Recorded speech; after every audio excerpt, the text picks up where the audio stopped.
NCC, CEO, wanna change your life? Come see me, yo. I'ma teach you how to build up wealth for your family, not just for yourself. I'm a bestseller, a house flipper, a businesswoman, a go-getter, a big investor, a goal builder that could teach you to get richer like millions, baby. You really about to fill your savings. You about to have multiple streams to pass your children, baby.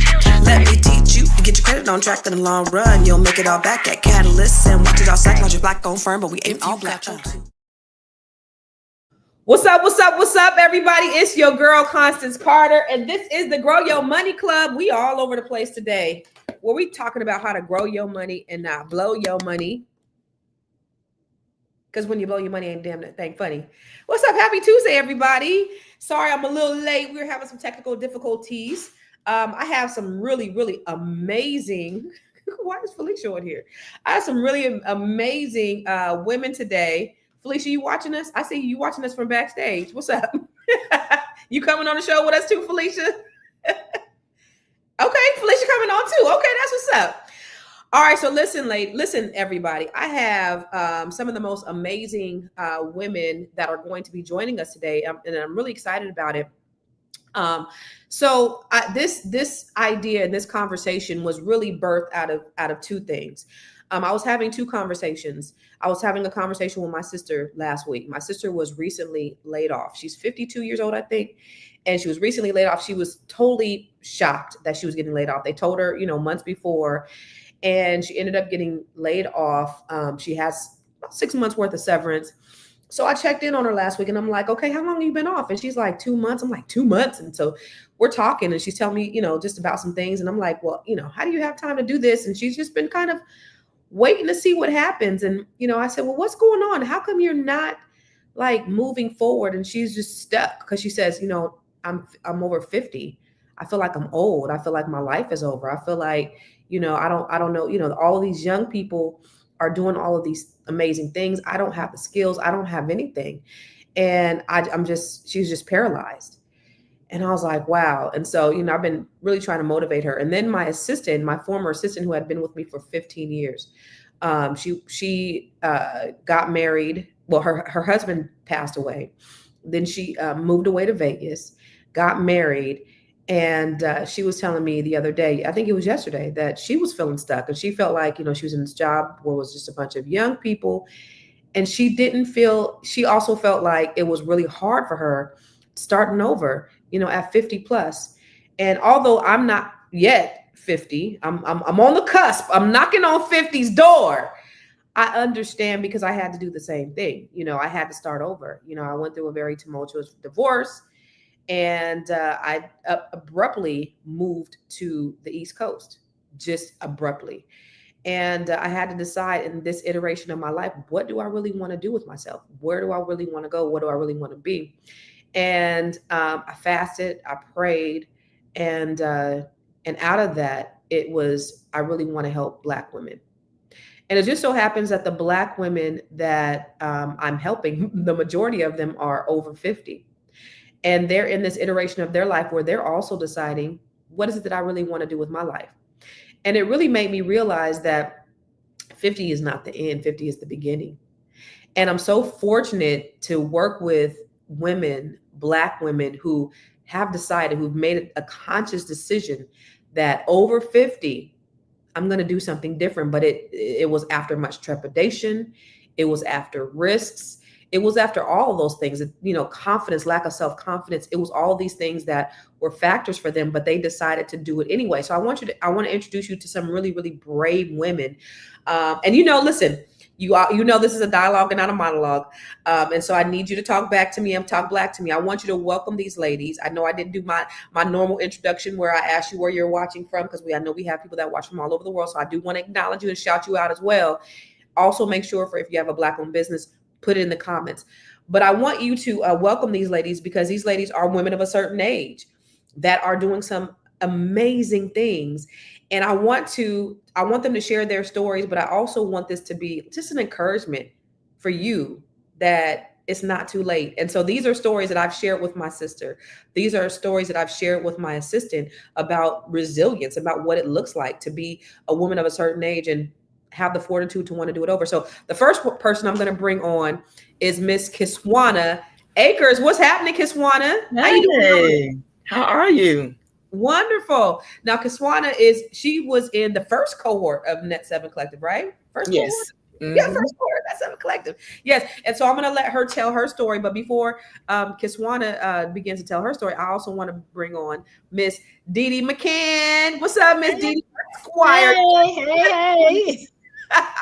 And Dee is from the fourth cohort of the Yes. 7 Collective. And then we have Miss Felicia Jackson Smith. What's up, Felicia? Good morning, ladies. Good morning. Hey, Welcome. Felicia. This is her first time on here. And Kiswana's, and can I have you do me a favor and turn your camera this way? Can you do that? Can you turn your Who's camera that? that way? Felicia? Oh, Felicia. Like this? Can you turn your camera like this? Like, just so we could all be even, like landscape. Oh, sure. That's even better. Perfect. All right, great. Perfect. Now I want you to unlock your camera. Unlock your rotation on your phone. Can you unlock it? So go to your phone. Unlock the rotation right here. See where there's a lot. Unlock that. So when you turn it, it'll turn. It'll rotate. So, okay. So Maria said she started after 50. Okay. I see Miss Veg Out and Dine. You know who Miss Veg Out and Dine is? Y'all know who that is? April Sampay. She's watching.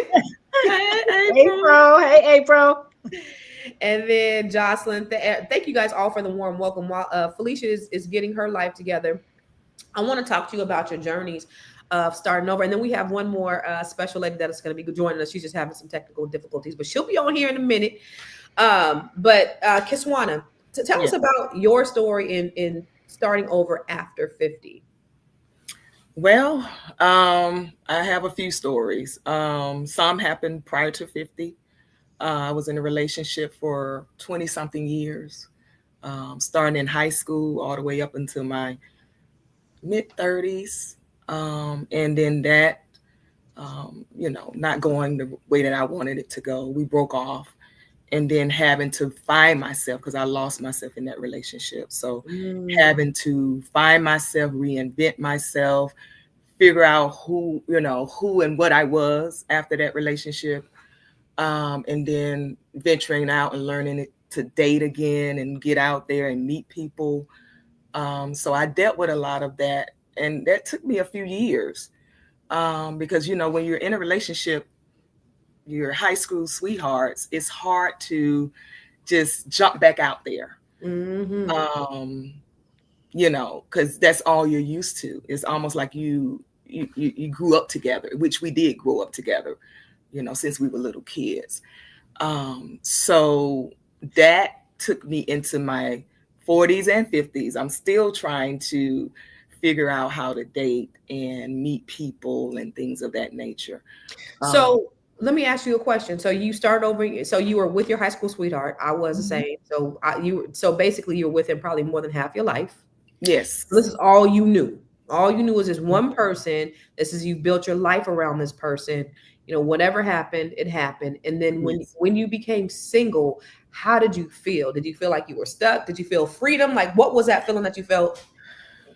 Well, okay. So when I broke off with that relationship, I didn't want to date. I wasn't even thinking about dating. I was thinking about, career wise, I wanted to open up a restaurant. So I did that for 3 years and I didn't date. I, went celibate for like 10 years after that. Whoa! Wait. Let's rewind that. Wait. What did you say? Yeah, I was celibate for 10 years. Yes. Yeah. I thought I was doing good when I did it for a year and a half. Yeah, almost 11 years. So I don't know. I just wasn't, my mindset wasn't there. I mean, when you have something that failed, you just don't want to jump back out there. But I was just focusing on opening up a restaurant, which I did. I did that for 2 years. Let me ask you a question. So when you didn't use it, did you lose it? I mean, 10 years is a long time. I don't think I lost it. I was still young. So I didn't lose it. No, I didn't lose it. If I would have did it longer, maybe I would have. Okay. Desert. But So were you able to kind of get your groove back once you start working that thing out again? What you know what? Once I jumped back into it, yeah, It was like riding a bike. I was ready. It was like riding a bike. And actually I want to say last 3 years, I really started going out because I wasn't going out. I wasn't, like I said, I focused on the restaurant for 3 years, and then with COVID and all of that shut that down. So that's another story. And when I did get out there, I just jumped back into the scene because it had been so long, and I was like, you know what, I'm ready for love again. Good for you. Good for you. I mean, first of all, kudos. I mean, I know I'm messing around with you. Kudos for having the discipline to be able to be celibate for 10 years. 10 years. Wow. That's an unimaginable amount of discipline to be able to do that, and fortitude and commitment. So kudos. Yeah, there was a lot of things I wanted. You being celibate for 10 years. Yeah, there was a lot of things, like I said, I wanted to focus on. And I just felt like, putting that to bed, literally putting it to bed, focusing on those things just made me just, go after what I wanted to do. So, good for you. Yeah. That's dope. But I'm still single. Oh, and ready to mingle. I'm still single and ready to mingle. And I am 50. So, yeah, it seemed like, you go through life and it's always, for me, it seems like I'm constantly starting over. Yeah. So, 50, that's like the big thing. And it's like, it's always, for me, it seems like I'm constantly starting over. I was trying to get this on here. I'm trying to get this. For some reason, when I put it on my Facebook page, it doesn't go public. It only goes to me. And then after it goes off, it goes to any public. Anyway, it's really weird. But anyway, so Miss Dee, your story is one that I always use in examples. In fact, it got me in trouble. So it got me in trouble. It got my sister not talking to me for a minute. Oh my gosh. But it was taken the wrong way. But I want you to share your story, and then I want you to and I'll tell you guys why it got me in trouble.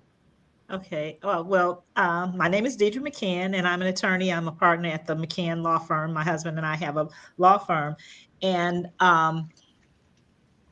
in 2000, I didn't even realize it was this long. I had to look because in 2019, I wrote this book, this novel.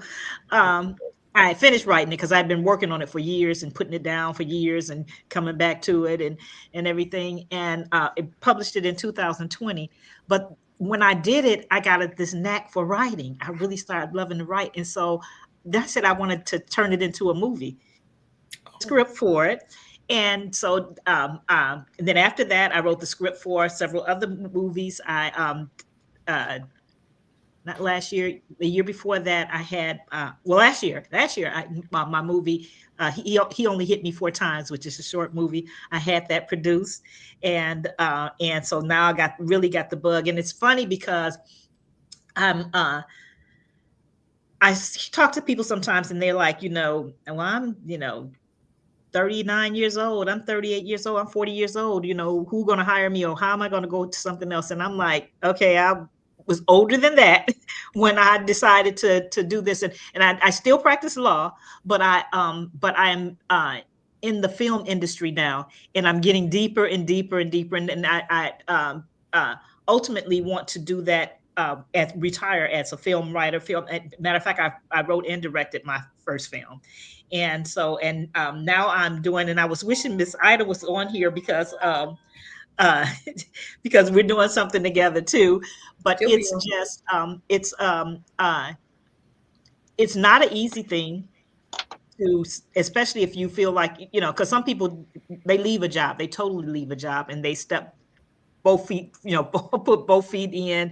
But I still have my law business to fall back on, but the transition still is real because I'm very comfortable in practicing law. I know I've been doing that for 30 some years. I know what I'm doing. I can do that hands down without thinking about. But then when you go into a new field and you ladies know that, now with the new technology and everything like that, you kind of, sometimes it makes you want to step back and say, I don't know if I want to do this, because it can be scary going into something new with all the new bells and whistles. But I say do it. You ain't got to. I'm not gonna tell you not to be scared, but do it scared. Yeah. Do it anyway. Do it scared. So let me tell you why her story got me in trouble, because it's so inspiring. So can I say that you were over 60 when you? Can I say that? I've already said it. But so, I mean, you can't tell these beautiful queens, right? But she already had a career, and she had a love for something that she really wanted to do. And she's over 60, and she said, "You know what? I'm gonna take a chance, and I'm gonna write film. I'm gonna write a movie." She did a movie. I saw the movie. It was a fantastic movie. Okay. So she took a chance on herself. She bet on herself. She wrote this movie. She produced it. She directed it, and she put it out there. She produced this whole movie. I did have a producer. I want to give my Jimmy here after his credit, because he's awesome. That's what's up. But she has a producer, but you stepped out on a limb to do something that was so out of the spectrum for you, was so out of the norm for you. Yes. And you decided to do this at 60 plus years old. Now you already comfortable. You already a successful attorney, married, successful, marriage, all the things, living the life, girl, travel like it ain't nothing. Like every time I see Dee, she on a plane. I see my two statues from Ghana right behind me. Right. Her house looks like a whole museum, right? So she's everywhere, setting everywhere. But she says, I'm going to step out on a limb and I'm going to do something different because this is my heart's passion, my heart's desire. And she did it at 60. And then not only did she do it, but she decided, okay, I'm going to enter it in film festivals. But not only did she enter them in film festivals, she won awards. What? Because she decided to bet on her. And so the reason why I got in trouble is because I wanted to encourage my sister and share Dee Dee's story. Like, look, April, it's not too late, this lady. And because my sister when I was little, I used to think my sister was going to be I thought she was going to be a star. She can draw like perfection. She has the most creative imagination. And I just knew she was going to just make it big. And then, of course, when we have self-doubt, and limitations in our beliefs, they stop us from really believing in ourselves and doing things. And so then, she kind of locked herself in her mind that she couldn't. And I'm like, yo, look, this lady right here is doing it. And, she did it like she's older than you, because you're talking about it's too late for me. And it's not. And so I was telling my mom that I was going to tell her. I'm gonna tell April, the story. So my mom and my sister get into it, and the way my mom tells it is like, yeah, she said you. So it was not the way. It wasn't an encouraging thing like I was going to tell her. It was my mom using it as a tool, to use in her argument, to fuel her argument with my sister. And so then she got mad at me, but I was like, no, I really wanted to encourage you with this story, because I think it's so dynamic, and there's so many, even like Felicia, and then hopefully we'll talk to Ida, but there's so many women who have such powerful stories, and Kiswana, like going from divorce and in our book, who has our book? Who has a copy of our book right now? I have it, but he's been on here, so she already know. You always book ready, lock, loaded, baby. So we wrote a book, Net 7 Collective, and Kiswana's was started losing twice and starting losing it all twice. Yeah. How do you lose it all twice? Yeah. How do you lose it all twice and start over again? Yeah. I mean, so to have the fortitude and the wherewithal to say, not only have I lost it once, but I lost it twice, and I'm going to pick myself and dust myself off and try again. I mean, that's huge, because a lot of people are just like, you know what? I lost, I failed, I'm a failure. Let me just stay falling. I'm just going. So a lot of us don't have that fortitude to do that. So kudos to you. But I want to get over to my good sis, Miss Felicia, all the way out of Baltimore. What's happening, lady? So tell us more. Good morning. And I'm so glad that you're here, Mama. Excited to be here. Excited for sure. So tell us about your story of starting over, boo. So, guys, my story is probably like a lot of people watching today. You were already, seated in your career, thinking you have it all together, you're ready, but something just isn't right. I felt like I had no longer, I didn't feel purpose driven anymore. So the space with you ladies was really a blessing to me because I was already doing what I was doing for 30 plus years right out of undergrad. And by most people's standards, doing well. You know how you make the six figures and you have the house and you have the husband, your child is grown, but I was still missing something. So when I came across this group of incredible ladies and the wonderful I ams on this call, I was like, this is God given. It was meant to be. So for those of you watching, I'm a newbie in the group, even a little nervous about jumping out and doing things. But like Deidra said, you just got to do it scared. Just do it. You have the support, you have the help, you have the examples. Somebody has been exactly where you are. And that's how I felt like somebody is right where I am, feeling like I'm feeling, and they did it anyway, you Mm-hmm. know?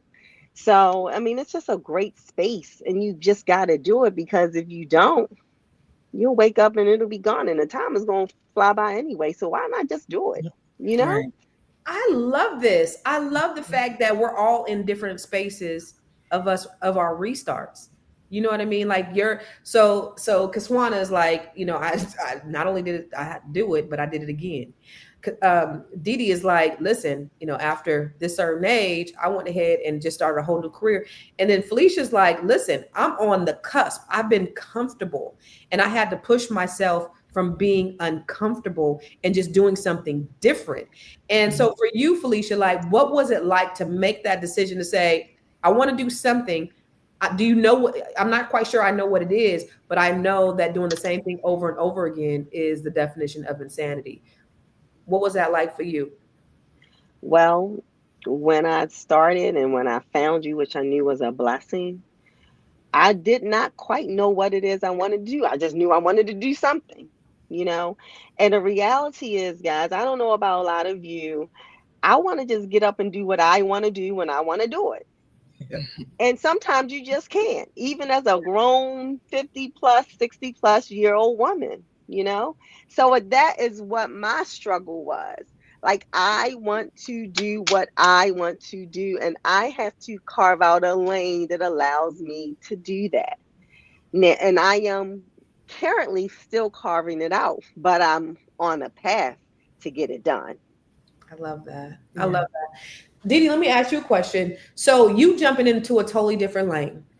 Did you ever suffer from imposter syndrome? Like, am I good enough? Can I do this? Uh, Fortunately or unfortunately, my self-esteem is not low at all. And so, Listen, auntie, clock it. so I never fed imposter syndrome. I always knew that I could do it. I have always had this thing like, if they don't like it, something wrong with them. It ain't me. I always feel, and you know what? And I also, a part of my journey, even writing the book, I had been writing the book, like I said, for years. And when I actually sat down to finish it up, it took me a month and a half. And I had only got to page 60 in over almost 20 years. I stopped for 10 years after my father died. And I stopped in between the times, but I joined this group where we do manifestations. And once I started doing the manifestations, we one of the one of the things that we say in there is that you can do, be, or have anything, and what you feed is Yeah. what will grow. And Mm. so I started feeding into writing my book. And once the book was written, and I was so amazed I was so impressed with my own work, and I got such good feedback from it. And I said I want to do the film. I started doing film. I just knew I knew that I can do, be, or I knew I could do it, and I did it. And so I fortunately did not have the imposter syndrome. I will say there are times of doubt though that even comes in now, like I even trying to get my short film on a platform and working on my next films or whatever. It's hard to wait. It's Mhm. hard to wait. The wait is hard. And you see, and like in the manifestation session, one of the things they say, they talk about how they tell a story about a man who planted a bamboo tree or whatever, and it took maybe 7 years for them to actually see anything come up out the ground, but he still would go and water it or whatever. And then after it came out, I don't know if you guys know how fast bamboo grows. Yeah. It grows so fast, you know, a couple inches a day or whatever. And but all that time it was underground. It was still baking, you know, let it cook. So, but it was.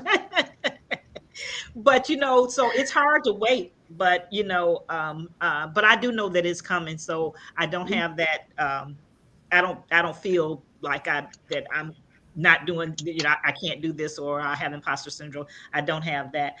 But the wait is hard. That I will say that. I think that's amazing because this is a lesson for other women that you do have what it takes. That what you know, if y'all don't like it, it's something wrong with you. Because I know that I know who I am.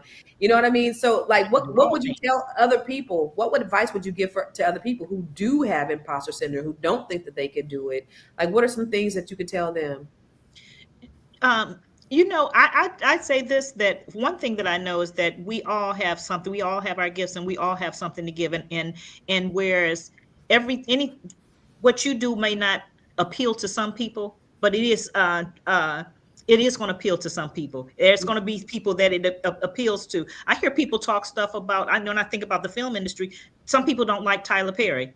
They don't like his type of movies or whatever, but he's made billions doing what he do. And if he wasn't to worry about some people not liking what he do or what he does, then he would never be where he is. So my thing is that you have it and you can do. I say I can do all things through Christ who strengthens me. I don't know about the next person. So if you get that mindset, you can do, be, or have anything. And again, what you feed is what will grow. Yes, what you feed is what will grow. What you think about the longest becomes the strongest. Yes. So I'm going to bring Miss Ida on, but before I do, I want to ask you, Kiswana, after your business failed, your relationship shifted, and you found yourself losing it all twice, not once. How did you find the strength to be able to rebuild? I went through a lot, after the business. I think I went through a period of depression, of course, because I did everything I could. Even though the business was successful in the first 2.5 years, that third year with COVID and everything, I started couldn't keep staff and things of that nature. And actually, like the imposter syndrome, I went through that too, because I knew nothing about running a restaurant. I worked in a restaurant like when I was a teenager, but the restaurant came from my grandmother who passed away. She was a very good cook. And she used to tell me I couldn't boil an egg. But when my son was small, we would go to McDonald's and we would sit for like 3 or 4 hours. I wanted to see, busy and peak times. We would go to Chick-fil-A. I wanted to keen in on customer service. So I took a lot of things from restaurants that I wanted to incorporate into my restaurant. Even though I knew nothing about it, I didn't have any help. I paid for it out of my pocket, retirement and everything. Wow. I researched it. And with my background in HR, I created all my policies. I made sure the waitresses had, had a conduct when they go out, when they, deal with customers, what they needed to say and do, had a cleaning schedule. I made sure everything was structured down to the recipes and what to put in the sauces. I broke even in 2 years, which is unheard of in the restaurant industry. Wow. So from me not knowing anything about the restaurant industry, going in and breaking even in 2 years was a good thing. And plus I was selected by Georgia to be one of the places to eat in Georgia. Wow. So tourists from all over, because my restaurant was featured in a book throughout the, Georgia, like where they would go to the rest areas, they would feature us in there. So I got a lot of tourists and things of that nature. But when it failed, it just was a hard hit for me. But that was due to COVID. Yeah, that was through COVID. And, going from that, I mean, I can really say I lost it 3 times because I was scammed out of over $200,000, which I talk about in the book. Yeah. So yeah, I've had to start over a lot. And I just, with God's, giving me strength, prayer, fasting. I was able to get over that. It's a lot, but I was able to get over with God's help. Wow. So I want to bring Ida on here, but before we do, I want to tell you a little bit about the Grow Your Money Club. The reason why I come here is because I want to educate our people, empower us with the tools we need to be able to do things like this. This is important, to be able to build wealth, to start businesses, to do all of these things. And so I do what's called the Grow Your Money Club, where I take you from your idea or of having a business to becoming an investor. And so just so you know, before we bring on Ida, I want to just show you what the Grow Your Money Club is. Have you joined the Grow Your Money Club yet? If not, why not? The Grow Your Money Club is a comprehensive program designed to take you through the complete wealth building journey. We don't just offer random courses, we guide you along a clear path, starting with fixing your credit and becoming a certified credit expert, to building your business, increasing your cash flow, diversifying your portfolio, and ultimately letting your money work for you. With over 30 trainings designed to increase your net worth, you get to either purchase the trainings individually or go through the 12-month roadmap. Here are just a few of the courses. From campus to cash flows, this is teaching your children to become real estate investors. The wealth map training shows you how to eliminate your debt, increase your credit, and diversify your revenue streams. You can learn to write your book using ChatGPT. Learn how to build your online community. What about 8 ways to make money using AI? Oh, and here's 7 online revenue streams to fund your $1 million dream. How about learning how to purchase tax deeds or land banks? What about getting started in government contracting? If you're a rookie, the Real Estate for Rookies training has everything you need. The Business Blueprint training will help you build your business foundation, get business credit, get business funding, and learn how to pay yourself so that you can scale your business to the next level. Or perhaps you want to create jaw-dropping video content using CapCut, Midjourney, and ChatGPT. There are so many trainings and master classes within the Grow Your Money Club, and I also drop 1 new training per month. You do not want to miss out on this opportunity to invest in yourself, because guess what? You are your biggest commodity. You are your biggest investment. Join the Grow Your Money Club today.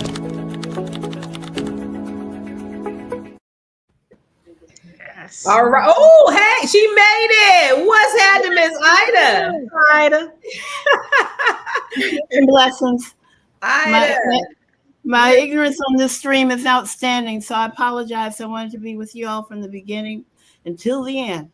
It's all good. We have to have now. you. So we're just sharing our stories about how we had to, restart after 50. So if you could share with the audience what your story of having to restart after 50. Okay, so when I was 19, 20, I was convicted of air piracy. And for many years, I was never charged with the crime until 1986, when I received 20 years in federal prison. And in that time, when I got out, there wasn't no spring chicken, but I thought I was, because I worked out every day. I ran, I did weights, I did yoga, I did the Sufi turns. So I worked hard at keeping myself in the best health as possible, and fasted too, So So you went to prison, you got out. How old were you when you got out of prison? 47. 47. Mm-hmm. Okay. And so when you were in prison, did you think about what you wanted to do when you got out? No, I just didn't know what was open to me, because when you got a felon and you're a Black woman, okay, your options are very limited. You can't be president, you can't get housing, you can't. Did I say that? So many doors are closed, and especially you got the AIDS thing going. No matter how fine my body looked, they're looking down. Oh, you born in this? Say okay, you ain't no spring chicken. You may be somebody that will not say yes all the time. I don't know. So there are difficulties with employment. There's difficulties with housing, and it's difficulty with employers wanting to take a chance on you. So what I did is I started my own nonprofit, where it was little or no money, period. But it was okay. It was just me. I stayed on welfare for about 3 months. So this woman started talking to me crazy. I said, who does she think she's talking to? And so I hurried up, and with the help of LSPC, Legal Services for Prisoners with Children, Ellen Berry, who was a MacArthur Award winner, opened the door and let me have a little office where I got a grant, and I started Families with the Future, which is to help women to see their children any way I could, because coming from a women's prison, many women miss their kids and they don't have the money to travel back and forth, So that's a nutshell of my story. So you mean to tell me, how long did you spend in prison? I spent 10 years, but I Okay. spent 16 years running from being in prison, okay? So you spent 16 years on the lam, Uh-huh. spent 10 years in prison. And Mhm. you mean to tell me that people who've been out, been free, mentally and physically this whole time, who have a setback, can't seem to get themselves on their feet. But you can come from prison, didn't have no plans when you came out of prison, didn't know what you wanted to do, didn't know what was possible for you, but you managed to be able to start something from scratch Mhm. based upon what motivated you. How were you able to do that? Pain. Tell me Pain about is a good teacher. You it. know, when you're in pain and your children are in pain, they took my baby off my breast. So for a whole year, I'm leaking milk. I could have been one of them wet nurse mothers and got paid. But anyway, just kidding. um, uh, and the pain from not being with your children and those you love, and uh, feeling inside that you can do so much, but you got these chains, cadenas, they call in Spanish, that are holding you back. And Yeah. also, all that, it's just a waste. Yeah. And oh, by the way, Miss Ida could speak fluent Spanish because we were just in DC and she was talking to the waitresses. We was like, we're talking Spanish. What? So for you, you being able to come back into society, did you do you served all your time, or did you get out early on parole? No, they never let me out early on the parole. They said you're suitable but not eligible, and I'm like saying, what the hell does that mean? They have all these words that they play with. So anyway, I went to the board twice, and the third time I went, that's when they let me out on parole. But I had a whole lot of help. I had so much help from people with alphabets behind their names, people who had businesses. Because, like Adam Clayton Powell said, he said, "What's in your hand? What tool do you have in your hand?" And the only tool I had in my hand was a pencil and a pen and a piece of paper. And I wrote everybody and their mama. I wrote churches, I wrote organizations, I wrote, because they couldn't help me, but they could help my children. Yeah. Come to find out, a lot of those people that I did write were willing to help me because they saw in me something. Yeah. So you never felt like society had written you off in any way because you had committed a crime? Society wrote me off when I was born black, poor, and they misconstrued and poisoned my neighborhood.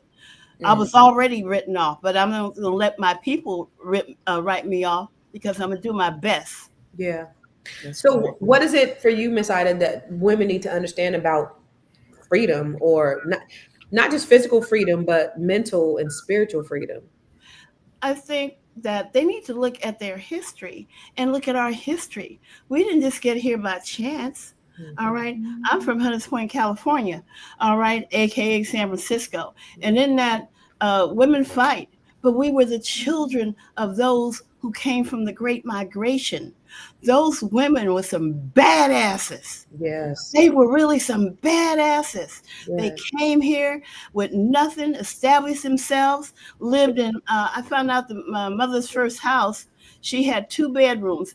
And I said, well, how did they get 8 people in there? Oh, we did that before. People worked in shifts. People slept on the floor. And then she bought the house down the street on Newcomb. So what I'm saying is that women especially, can allow this patriarchal, misogynistic system to dictate who they are. And that means the dicks included who are trying to tell you that. Okay. Okay. This is why we love Miss Ida. This is why we love Miss. And Yes. Love her. all of us got to hang out a couple of weeks ago when we were in DC. And when I tell you, I already love these women. Some of them I hadn't met in person, but I'm telling you, I fell in love with them even more when we were together. And so Miss Ida is one of them ones where you just have to sit at her feet and listen, honey, because she has so much wisdom. Yes. Can I just pull a shameless plug here Oh. now? And I am going to be, me and Miss Ida are going to be working together. I'm going to be writing her story and putting it on film. So if you guys are interested in this little bit here, it is so much more. It's so much Yes. more, so much deeper. Listen, So guys, stay tuned because you it's have going to no be, idea about this woman's story. We're not even going into the depth yes, Right. of the story because you it's gotta amazing. love her. But when you hear her story, it's gonna blow your mind. Yes. But I want to shift gears to you, Felicia. So for you, when you're talking about like starting over and you're in a space where so many women, because I want the people on here to really understand, because they're on the cusp of change, right? And there's a lot of women who can relate, but they're not fully sure of what's next. What does that space really feel for you, like for you right now? When you're not sure, there's a little bit of doubt that kind of jumps in. You're nervous, but it's normal. Yeah, Anything that you aren't used to doing or you don't know how to do or you don't feel 100% confident in, it's going to be uncomfortable. But you yeah, got to be uncomfortable to get comfortable, to me, you right. know? And you still have to have belief in yourself, and you have to have a tribe. Like you have a tribe, that people that have been there where you are, and people that can get you to people if they can't, that they know, like that network, Yeah, because within our group, everybody contributes Mhm. to us. Or, and Yes. if they don't have the resource, they know someone with the resource. right, So God, if you don't have it, God has somebody in your network that has it for you. You right. Yes. know. Amen. That's amazing. So Mhm. for all of you guys, what is it like, being a woman of a certain age? And all of us are women of a certain age, right? And we're starting over in different Mhm. aspects. We're all in different journeys of our starting over. And that's why I love this conversation, because we're all in different places and different spaces. So this is so awesome. What does it mean for you now, like compared to when you were younger, having to start? Well, let me Starting, jump in there. Let, yeah, let me jump in there if that's okay. yeah. Being my age, I feel like I bring my experiences. And I'm Mhm. relatable because I mean, I'm not the same person I was in my 20s, 30s, or 40s.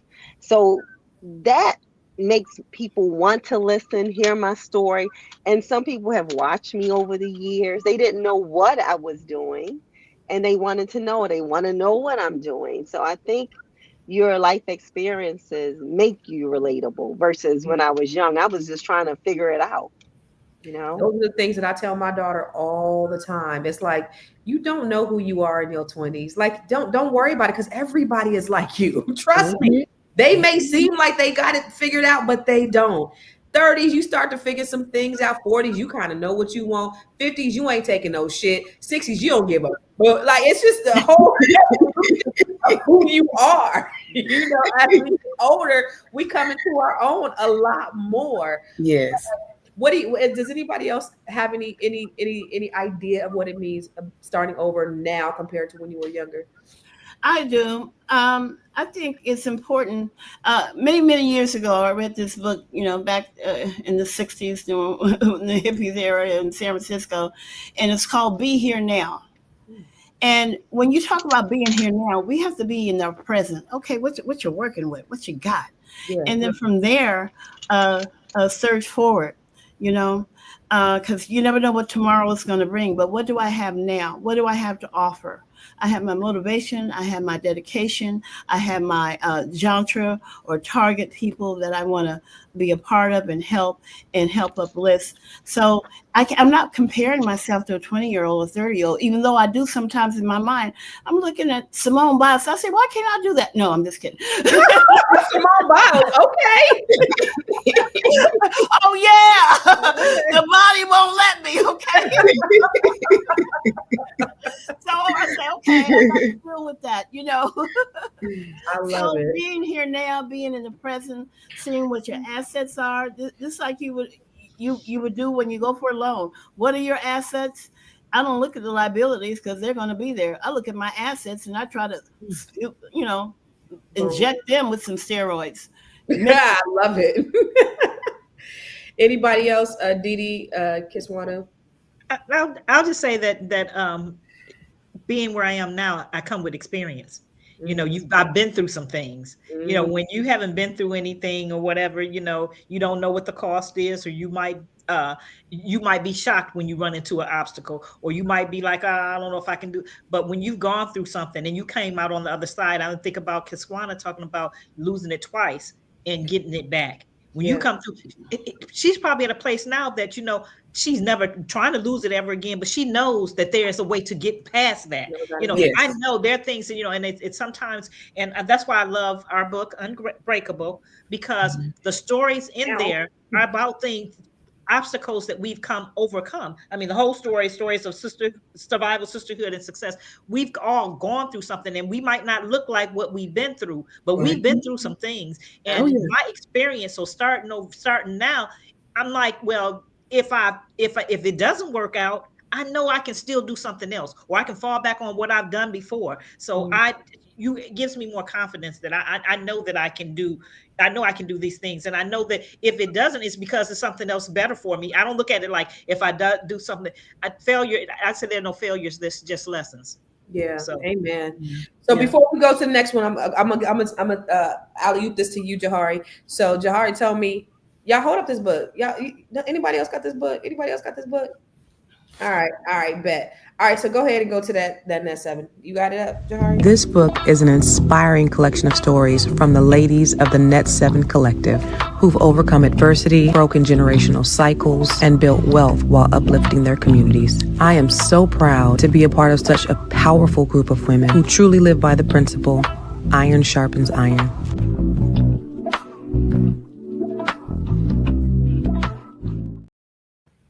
Just in case you didn't know, you can go get that book on Amazon.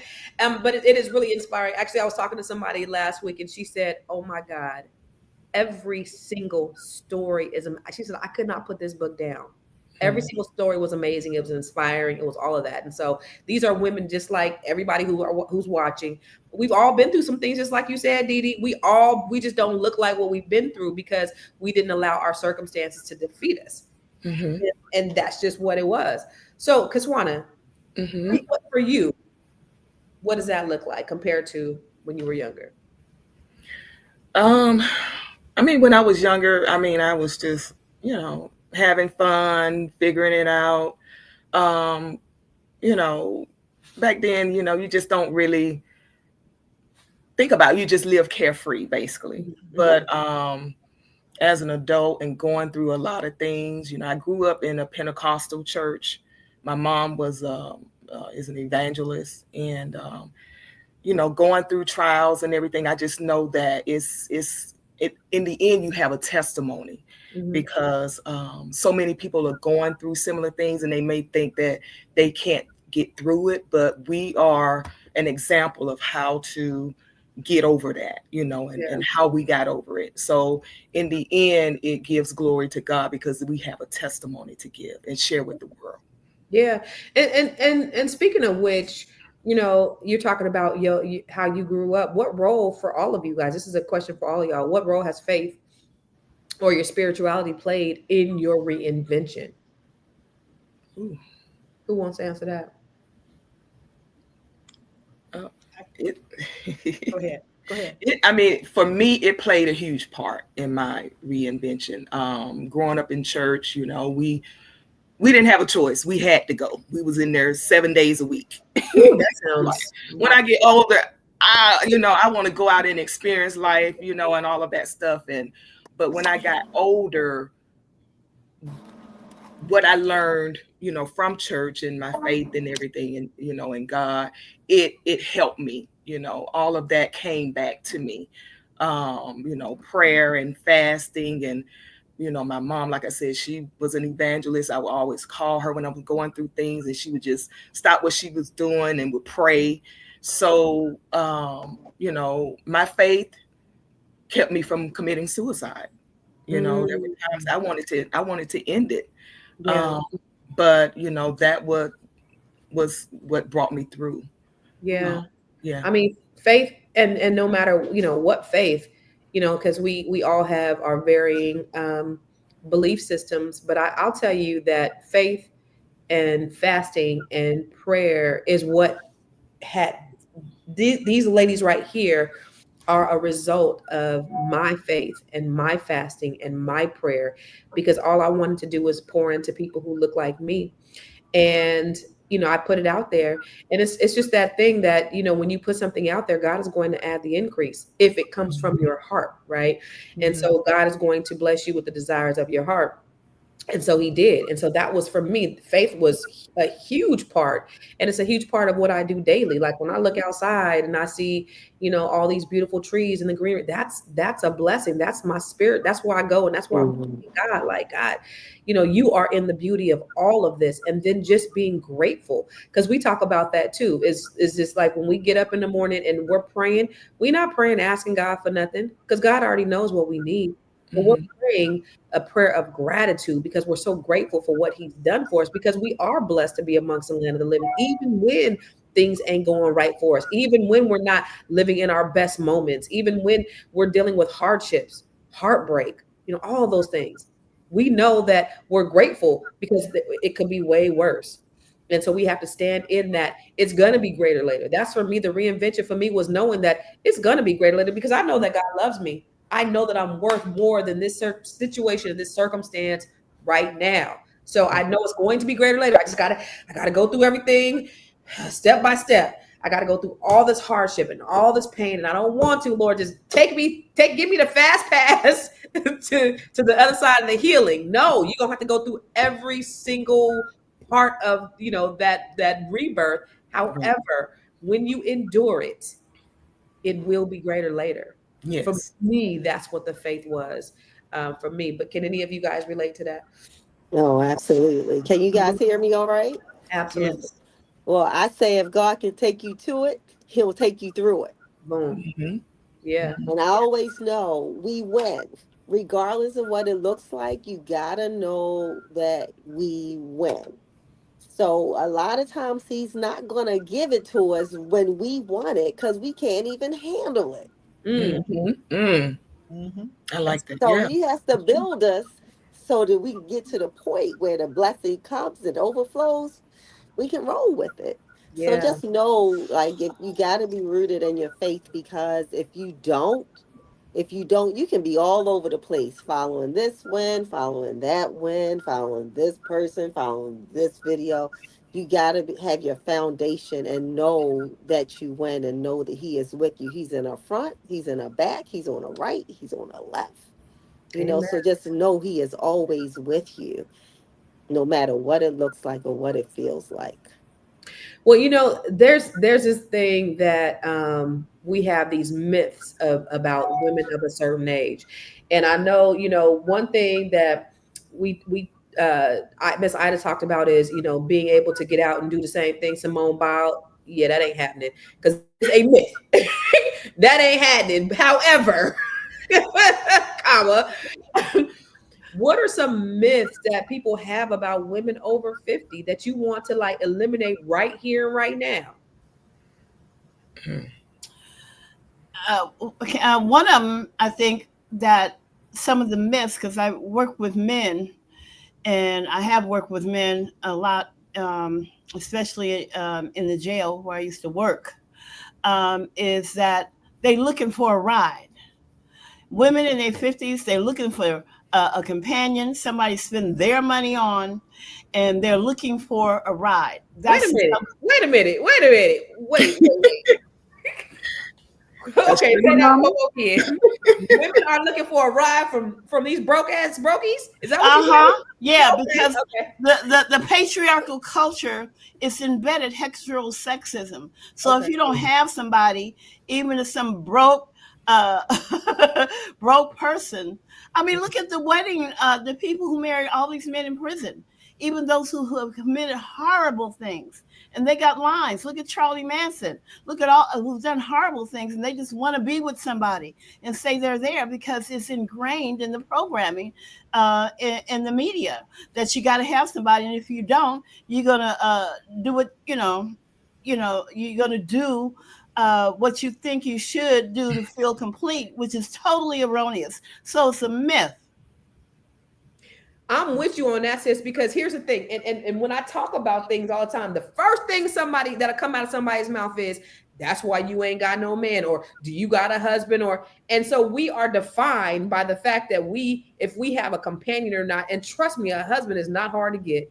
Trust me, men are lining up to get with your girl. Especially when you got a pot to piss in and a window to throw it out. You know what I'm saying? Like, it is not a hard thing to have a man. So having a man is not the goal for everybody. It's having the right person. So you're right about that. It's like, yeah, they think for men, oh, you ain't got nobody. Okay, oh, you living the life. But you act like women are just so hard up, like we have to have a man. And that's not the case. Like, that is not the end all be all. And so I'm with you on that. So it's like, if you ain't got no man, then you ain't shit. And I'm not with that. It's crazy. Yeah. The dusty men. The dusty men. I already said not the dicks again. I came through with the dicks in the beginning. What? What are some myths for you, Felicia, that you see that you want to end right here, right now about women over 50? Women over 50 myths that we're old and washed out. That is silly and foolish. We are just getting started. Silly and foolish. You know, I feel like I get better with time. Like a bottle of wine, baby. I am definitely much better as the woman in her 50s than I was back in the day. Yeah. Because I could, quite frankly, I tell my husband, you wouldn't even like me back then. You got the best version of me. Yes. You couldn't even hang with me. Listen, you got the best version of me. And ladies, at any age, you know, and for those of you ladies that are not married, you know, I'm just going to just put it out there. I think it's a beautiful thing, like Constance said, when you have someone that loves you, but he has to be the right person. Yes. The right person for you. And there's a top for every bottle. Remember that. And don't look. Let him find you. Let him find you. But be open, Kiswana. Yeah. Okay. Be open. Listen, I wasn't looking. I didn't care either way if I got married or I didn't get married, to be quite honest with you. I loved myself. I loved my friends. I had great male friends that were just friends, not, you know, call when you need a service. You know what I'm saying? No, I mean, we all need some of those. No, what I'm saying, I had great friends, so I wasn't looking. Like, I just wasn't, and it just happened. You know what I mean? But I'm just saying, if you love yourself and you like yourself, hey, you're gonna attract what you are. Absolutely, exactly. That part. Kiswana, what myth do you want to destroy for women over 50?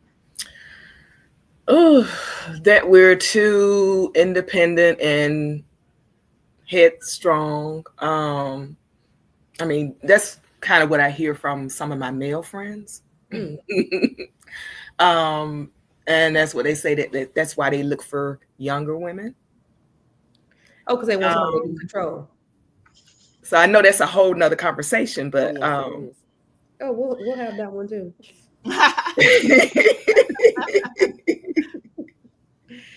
Okay. All right, Didi, what's a myth that you want to destroy right here and right now? I'll say two of them. One of them is the reason why we're on here, that sometimes we have myths about ourselves that after 50, we cannot start over. We cannot do something. We can't do something different. We're stuck with whatever we've made up until that point. But we can reinvent ourselves. We can do new things. We can do additional things. And so the myth that we're all that we are ever going to be by the time we reach 50, that's a big myth. And the other myth is, and it's not just about women over 50, but it's about women in general, that women can't be friends. You can't have real girlfriends. I hear women even say it themselves, say that I don't mess with women. I don't travel with women. I don't do that. My mother told me before she died, my mother was a pastor as well. And she told me, she said, you know, you are so blessed to have such good friends. And this was before I got in this group.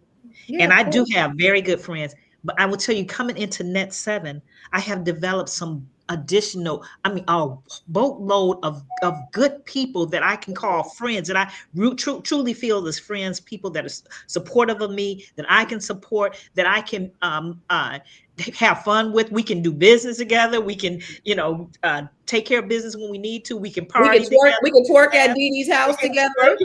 We can shot it up. We can do it all, and I think that that's a myth that goes around about women in general, that, women can't be free. You can't really have, or you can't have too many friends. And I know that you can't be tight with everybody, but I think that, as Felicia was saying, you attract what you are. Yeah. So, if you out there and you frowning and you like, I ain't trying to mess with this person, well, then no, you're probably not going to get that. But if you open to being friendly, you'll find friends. What the Bible say? That's what I always tell my kids. The Bible says, in order to have friends, you got to be what? Friendly. Mm-hmm. And but and I think it even is magnified when it comes to being women over 50, even though I think it's across the board. But as you get older, you're less inclined to open yourself up to people and meet new people or whatever. But, I just say take that chance, because, you know how I know how to back people up off of me if it don't work. We were talking yesterday when I think, when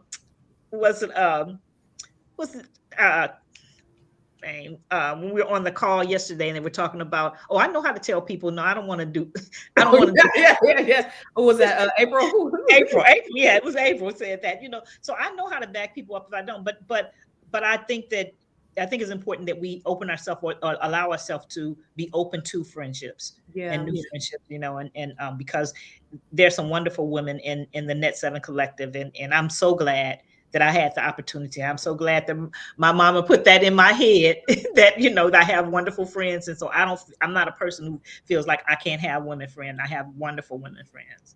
And so two things. So first of all, let me just tell you, we went to Dee's house, and not only did we have deviled eggs with caviar, hunty, but we also twerked. We can do all the things, okay? we can be all of those things. Black women can be all those things. And the thing about it is, again, like I said, that this particular organization, or this cohort, or this collective of women, this was all prayer. Everybody didn't get invited to join, right? So everybody didn't get invited to join. There was just a certain group of women, because the energy is important. Having a safe space. I set the tone and I set the standard for how we show up. You have women who want to help each other, and we know that women are in different parts of their journey. Women are, some women have gotten to their destination, and some people are just getting there, but we're all celebrating each other. And so you have to be around people, and you got to be intentional to be around people, because there is a myth. The myth for me is all Black women or all women are catty. We're not. Mm-hmm. You just have to get around the right women. And the thing about it is, just like I think both of you guys said, you get back what you put out. So if you put out that negative energy, guess what? You're going to get back that negative energy. If you put out that, everybody's catty, or women are bitches, or men are dogs, and all these negative things, that is what you're going to attract. But if you go into situations knowing who you are and showing up with yourself authentically. Like, I don't care about what nobody thinks about me. I'm in a place right now, and y'all live out here, two of y'all live out here, where it is very classist. Like, right. And I'm an outsider, so I don't subscribe to any of that stuff. It's like, you got to out here. It's like, when you show up, you got to show up with your resume on your shirt. What do you do? Where do you live? Even recently, y'all. So when you in the DMV, it's like, okay, what do you do? And for me, initially, it was just like, I just kind of hang out, because I took a 2-year break from work, really. I took a 2-year break. And then it's like, okay, where do you live? I live here. And then where here? Over here. Oh, do you live in the country club? Yeah. Right. So even recently, y'all, it's not only do you live in the country club, because they want to qualify you here.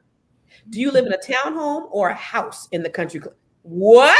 Are you guys qualifying me based upon whether I live in a townhome or a house over here? You really counting my coins like that?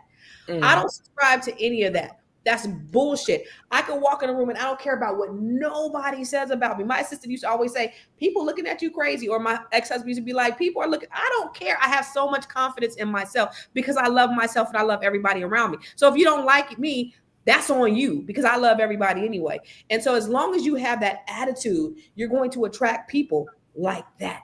You want to attract people who love you, who have the same mindset. I don't care. And the other ones who don't show up that way, they're going to watch themselves out, just like Dee Dee just said. So it's all about what you put out. Don't put that on everybody else, what everybody else ain't doing, because all you're doing is bringing that on yourself. But let me ask you this.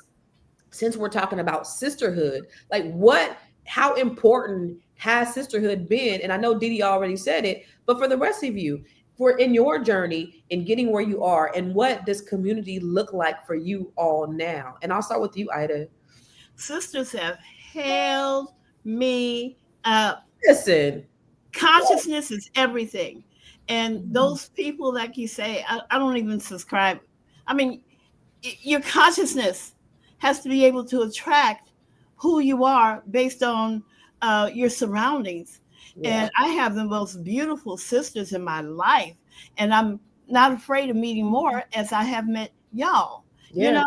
Because, I'm a woman of the world. And in that, I feel that, and I know that the best is out there for me. Because if you going left or you going right, I ain't down with you. Because all I have to do is be conscious as what you're doing. So women have been my source. They're my base. They hold me. When you got a Black woman, when you got a woman who loves you, it ain't nothing that can stand between it because of our greatness. Yeah, that's true. That's true. Tony said many of the houses are up for sale, not over here. They're not up for sale over here. But anyway, Felicia, for you, same question. How important has sisterhood been for your journey? Well, it's been everything for me. I'm the oldest of all my siblings, number one. But I have a family outside of my family, but I'm very, very close with my biological sisters. But I also have a tribe of sisters that are incredible, that hold me up, support me. I'm there for them. I can call them. They're going to pick up.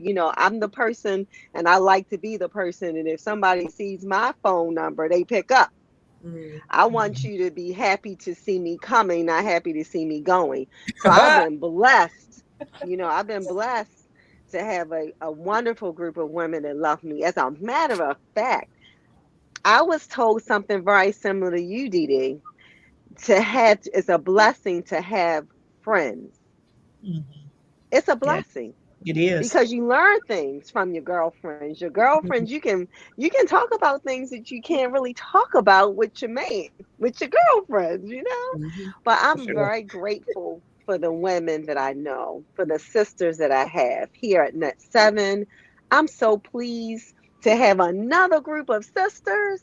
Right. That, oh man, I'm almost the baby of the group too. I love it. Like, Constance is the baby, but I'm almost the baby too. But I absolutely love what we have. I really do. It's a safe space. What we share is in a vault. We never even have to hear about it outside the vault. How beautiful is that? Amen. Amen. Yes. What about for you, Kiswana? And listen, my mother used to say this about her sister. Love to see it twice. Love to see it come. Love to see it go. You ever heard that? Oh my God. Kiswana, how important is sisterhood for you? Yeah, I mean, it's very important. Speaking of piggybacking off of what Dee Dee was saying about some people say, they don't do women or, this, that, and other. I mean, I was that person. Most of my friends were male. So I just, I would do a lot of solo trips but my mom always told me that I was born with a keen sense of discernment. So for me now, I'm all about energy. So if I feel like your energy is not clicking with me, then that's not the group I want to be around. Right. But joining the Net 7 is like, it's everything. We can be vulnerable. And like Felicia was saying, we don't have to worry about it going anywhere else. We can, open up and speak our truth, and pour into each other, and somebody pour back into us. Yeah. So Let me tell you something. So there was only one person when we got together a couple weeks ago. There was one person, and I hadn't met everybody, but there was one person I was surprised of. oh, Right here. Wait, this one. girl. First of all, Kiswana don't get on the camera. Then when she do, she's serious all the time. So when I gotta show y'all a video. She danced and she partied and she was And on the sang. She got a voice too. Y'all, I was like, who is she? Who is this woman? Who is this one? And then one day she showed up looking totally different, and her and Ida was roommates. And Ida said, Ida went half the day was like, I ain't even know who I didn't know who it was. Didn't you wake up next to this woman this morning? I sure did, and did not recognize her. Okay. And she got class and she got style and she transformed on me.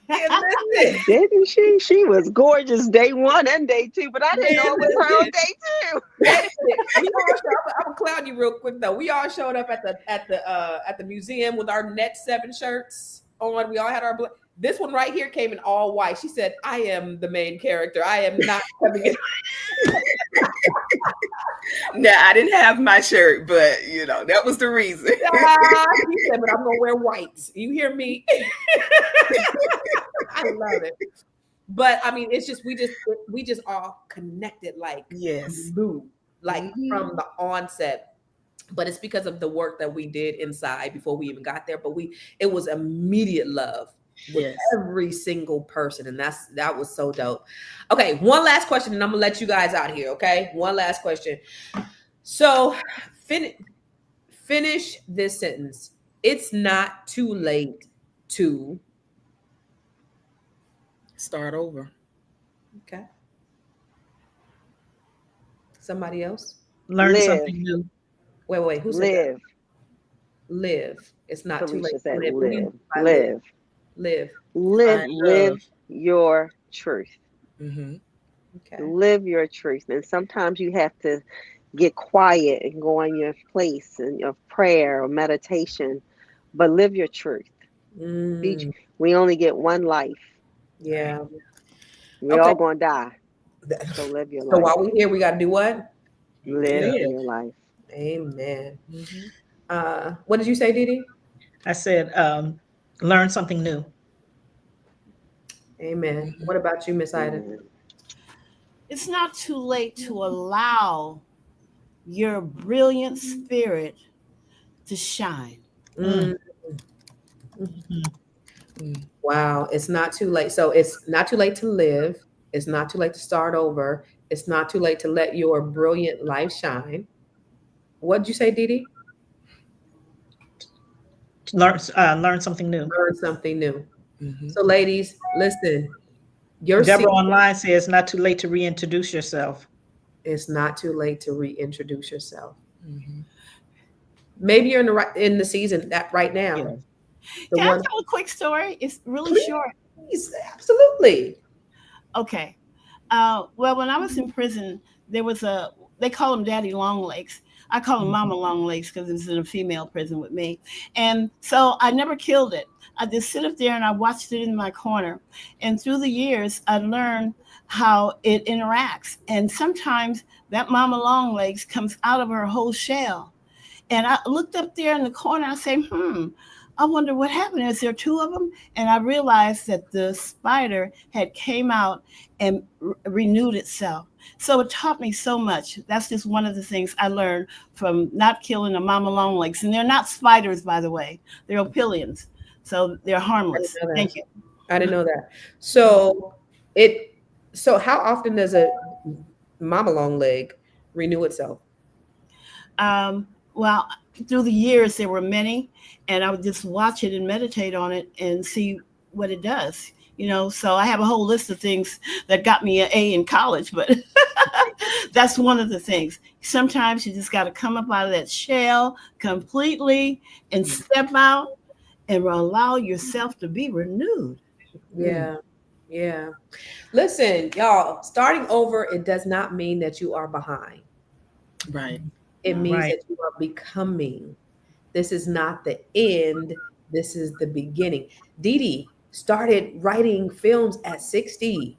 Ida came back from federal prison and turned her pain into purpose. Kiswana rebuilt her life after the loss, and she is glowing in her next. And Felicia, 2 losses. you said what? I say 2 losses.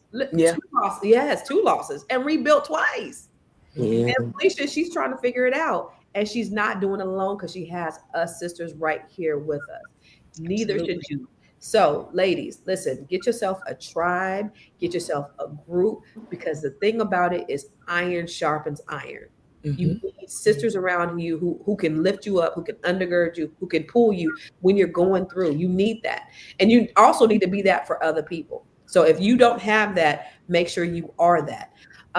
We have the Net 7 Collective. We are actually getting ready to roll out Net 7 Nation, which we're really excited about in different areas where we're going to have local chapters. Yay! But Yes. we'll talk about that more next week. But if you are interested in just joining our cohort in our tribe, we would love to have you. So if you are interested, go to net7bbs.com or bookwithconstance.com. But listen, starting over does not mean, or being over 50 does not mean your life is over. It's for most of us, it's just beginning. Yes. Except if you're trying to be Simone Biles. Listen, I know your ass is still trying to be Simone Biles. If she could, she would. Trust me, y'all. I truly love you, and I truly enjoyed this conversation today.